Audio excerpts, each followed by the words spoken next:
Welcome back, everyone. Before we get into things today, we really need to take a moment to address just the incredibly disturbing nature of the case we're going to be looking at. It involves child abuse and violence. Yes. And we want to give a very clear trigger warning for anyone listening who might find this content difficult to hear. We will be discussing these events in detail, and listener discretion is strongly advised. It's a tough one for sure. Today, we're focusing on the tragic death of a 6-year-old boy, Corey Micciolo, and the subsequent trial of his father, Christopher Gregor.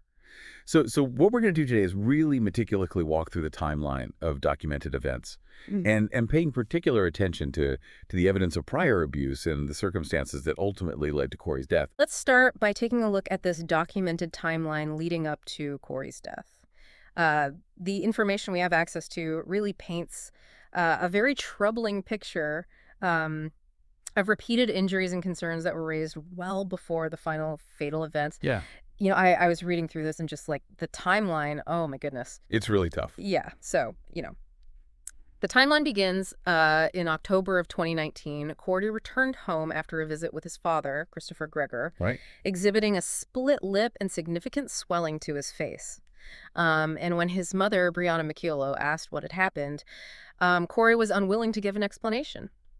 Gregor's explanation for this was that the injuries were the result of a soccer accident. Right. But, Brianna, knowing her son, found this explanation to be unconvincing, particularly because Corey was very nervous about the entire incident.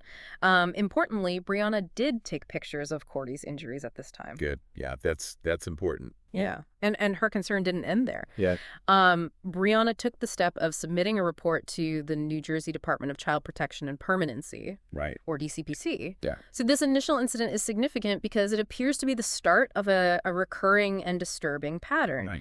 Right. Unexplained injuries that Corey would sustain after visits with his father. Exactly. So it's chilling to consider that this was just the start of what would follow. Our sources indicate that Brianna continued to file reports with DCPP regarding the injuries that Corey presented with in the subsequent months. What do we know about the response to these ongoing reports? Well, it's tough because the information that's available suggests that these repeated reports by Brianna to DCPP were tragically often just ignored by the department. Wow. And this lack of action, despite the clear pattern, raises some very serious questions about the effectiveness of the systems in place to protect vulnerable children. Yeah. And, what breakdowns might have occurred. It's unbelievable. Yeah. Tough. So this pattern of injuries continued into the following year. In July of 2020, Corey returned home from a visit. Right. With even more visible and alarming injuries. Bruises, scrapes, 2 black eyes. Wow. And what appeared to be bite marks on his body. This led to some form of intervention, though, right? It did. This particular instance did prompt DCPP to actually conduct an interview with Corey. However, the location of this interview is a significant point here. It took place at Christopher Gregor's residence. Yeah. And unsurprisingly, under those circumstances, Corey said very little during the interview. Right. Which, considering, the power dynamic there and Corey's potential fear of his father. Of course. Makes complete sense. Yeah. Brianna herself found it completely unsurprising that Corey wouldn't disclose any abuse while being interviewed in the home of the person he might be afraid of. Yeah, it's very understandable. Yeah. And Brianna's frustration with this is documented. She emailed DCPP expressing her concern and pointing out what seems to be a fundamental flaw in conducting such a sensitive interview in the alleged abuser's home, where Corey would be afraid to speak freely. Absolutely. The sheer volume of Brianna's attempts to advocate for her son is incredible, staggering. The information we've reviewed suggests that she raised concerns about Corey's safety and well-being to DCPP Yeah. on over 100 separate occasions. That's unbelievable. It's unbelievable. Can you put that into perspective for us? That number, over 100 documented instances of raising concerns, it really paints a picture of a mother desperately trying to protect her child. And, Brianna meticulously documented each instance of injury that Corey sustained after being in his father's care. Right. But despite this repeated pattern of injury and Brianna's persistent efforts to bring this to the attention of Child Protective Services, meaningful intervention just never materialized. Yeah. Right. It highlights a really potentially catastrophic failure within the system. It's unbelievable. So the timeline takes a particularly dark and pivotal turn. On Saturday, March 20th, 2021, this is when surveillance footage captured the horrific events that unfolded at the Atlantic Heights Clubhouse Gym. Okay. What exactly did this footage reveal? This footage is really central to understanding the abuse Corey was subjected to. It shows Christopher Gregor forcing Corey to run on a treadmill. Wow. At really high speeds, for a child of his age, and clearly unsafe speeds. You can actually see Corey struggling to keep up with the pace, falling off the back of the machine. Oh. Multiple times. And each time being forcibly picked up and placed back onto the treadmill. Oh, my gosh. By his father. So it's even more disturbing than that, isn't it? The footage also captures Gregor interacting with Corey. Yes. In a violent manner while he's on the treadmill. Sadly, yes. The footage also shows Christopher Gregor striking Corey on the head. Wow. While he's on the treadmill. It's just a deeply disturbing and sickening display of cruelty. Right. Really. And it's, an undeniable indication of the physical abuse that Corey was enduring at the hands of his father. And heartbreakingly, Brianna wouldn't see Corey again until Tuesday, March 23rd. Wow. So when Brianna saw Corey just 3 days after this gym incident, she observed even more new injuries. Right. What did she notice? Well, when Brianna saw Corey, she noticed several new injuries, including a bruise on his forehead, which is consistent with the potential fall from the treadmill, an oddly shaped mark elsewhere on his body, and a scrape on his chest. Right. So these new injuries, on top of the existing concerns, understandably heightened Brianna's fear for Corey's safety. So faced with these new injuries and the escalating pattern of abuse, Brianna once again reached out to the authorities. What action did she take at this point? So Brianna's concerns reached a critical point, and feeling that Corey was in immediate danger, she actually filed an emergency custody order with the court. Wow. And in this legal filing, she stated her fear for Corey's life due to this ongoing pattern of abuse. Yeah. It's reported that tragically, a DCPP caseworker even recommended that Brianna take Corey to a pediatrician for a medical exam. Wow. So acting on that recommendation, the very next day, Thursday, April 1st, 2021, Brianna took Corey to see a pediatrician. Yeah. What time was that appointment? That appointment with the pediatrician took place at 5 o'clock in the afternoon. Yeah. And during this examination, yeah, Corey finally disclosed some of the abuse he'd endured. Oh, wow. He told the pediatrician that some of his bruises were from falling off a treadmill after his father had forced him to run because his father had said he was too fat. Oh, my. It's just absolutely heartbreaking. It's awful. To hear that a 6-year-old child I know. was being subjected to this kind of abuse, regarding his body. And what was Corey's demeanor like after he made this disclosure to the doctor? Corey was described as being very scared after admitting this to the pediatrician. And he even asked the doctor to promise not to tell anyone what he had said. Oh. Which speaks volumes, I think, about the fear that he was living under. Yeah. The pediatrician examination also revealed a significant number of injuries.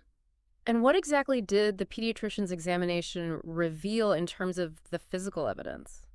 So the pediatrician documented 14 different marks on Corey's body, noting that they were in various stages of healing, which suggests a pattern of repeated injuries over time. Wow. Corroborating Brianna's reports. And given these findings, the pediatrician made an urgent recommendation. And what was that recommendation? The recommendation from the pediatrician, due to the extent of his injuries, was that Corey be immediately taken to a hospital for further testing to assess the scope and severity of the harm. Right. So following that advice, Brianna immediately took Corey to Community Medical Center. Approximately what time did they arrive at the hospital? So they arrived at the hospital around 6 or 7 o'clock in the evening. Meanwhile, Christopher Gregor's reaction to Corey being at the hospital was not one of concern right. for his well-being. instead of expressing worry or asking about Corey's condition, what was Christopher Gregor doing? Well, he was sending angry text messages to Brianna, expressing his displeasure at her being late for their scheduled drop-off time. Wow. So it highlights, his skewed priorities and lack of concern for Corey. So the medical staff at Community Medical Center recognized the seriousness of Corey's condition and the indicators of abuse. They did. What was their assessment and recommendation? The ER staff, recognizing the potential severity of Corey's situation and the need for specialized expertise, recommended that he be transferred to Jersey Shore Medical Center. Because they had a pediatric abuse specialist on staff who could provide a more thorough evaluation. Gotcha. Were there any initial tests conducted at Community Medical Center? Yes. Initial testing was done, including blood work and x-rays, and the results of these tests came back normal. Okay. So following these normal results, Brianna and Corey returned to Brianna's home. Approximately what time did they get back? They returned to her house around 1:30 in the morning. Wow. On Friday, April 2nd. So the very next morning, Friday, April 2nd, 2021, Brianna took Corey back to Christopher Gregor's apartment. Right. For the scheduled drop-off. This would be the last time she saw her son alive. Yes. What happened later that day? Later that day, at approximately 3:30 in the afternoon, Christopher Gregor contacted Brianna and said that Corey was lethargic, complaining of pain in his legs, had been sleeping and vomiting all day. He also requested Corey's insurance card. Stating that he was taking him to the hospital. However, he did not specify which hospital he intended to take Corey to. Right. So this lack of information, especially given Corey's symptoms, understandably raised immediate alarms for Brianna. Of course. Yeah, what did she do? This vagueness from Christopher set off red flags for Brianna. So she immediately began calling nearby hospitals in a desperate attempt to locate Corey. And when those calls failed to locate him, she went to the police station to report her concerns.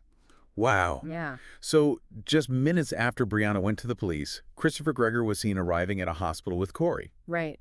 What was Corey's condition like upon arrival? So just before 4 o'clock in the afternoon, Christopher Gregor was seen carrying Corey into the hospital. And eyewitnesses described Corey as appearing very weak and visibly very sick. Right. He was not well at all. So what did the medical staff observe upon examining Corey? So Corey's main nurse, Lindsay Carnival, later described Christopher Gregor as being emotionless. As he brought his very ill son into the facility. And the medical staff immediately noted, Corey's terrible condition. They saw the bruises all over his body, and they noted his inability to speak clearly. So while the team worked to understand the severity of Corey's condition, he underwent a CT scan. Right. What happened during this time? While Corey was undergoing the CT scan, he suffered a severe seizure, and the medical team had to rush him back to his room. Oh, my goodness. For immediate intervention. And despite the best efforts of the medical professionals, what ultimately happened to Corey? Sadly, shortly after the seizure, Corey's heart stopped. And despite, life-saving measures from the medical team, their attempts were unsuccessful. Yeah. And Corey was pronounced dead. The details of this timeline are truly harrowing. They are. And highlight a series of troubling failures to protect a vulnerable child. Right. Despite numerous warning signs and reports being made. So, the medical examiner's initial determination was that Corey had sustained multiple injuries due to blunt force trauma. The manner of his death was later officially ruled a homicide. Yes. Confirming the abuse that he endured. In the aftermath of Corey's death, Christopher Gregor was brought to trial. Right. What was the outcome of those proceedings? So Christopher Gregor was held accountable for his actions. Right. He was convicted of aggravated manslaughter and endangering the welfare of a child. Okay. And sentenced to 25 years in prison. Wow. So beyond the criminal proceedings, there's also been legal action taken. There has, yes. Regarding the failures in Corey's case. Right. Can you tell us about that? So Corey's mother, Brianna Micciolo, has filed a lawsuit against DCPP. Right. Addressing their handling of Corey's case and alleging that the department's failure to act. Right. On the reports of abuse directly contributed to his death. This case really serves as a stark reminder it does. Of the vulnerability of children and the critical importance of child protection services functioning effectively. Absolutely. And responding appropriately to these indicators of abuse. It also tragically underscores the devastating consequences when these systems fail to act. We encourage you to leave your thoughts and reactions to this incredibly heartbreaking case in the comments below.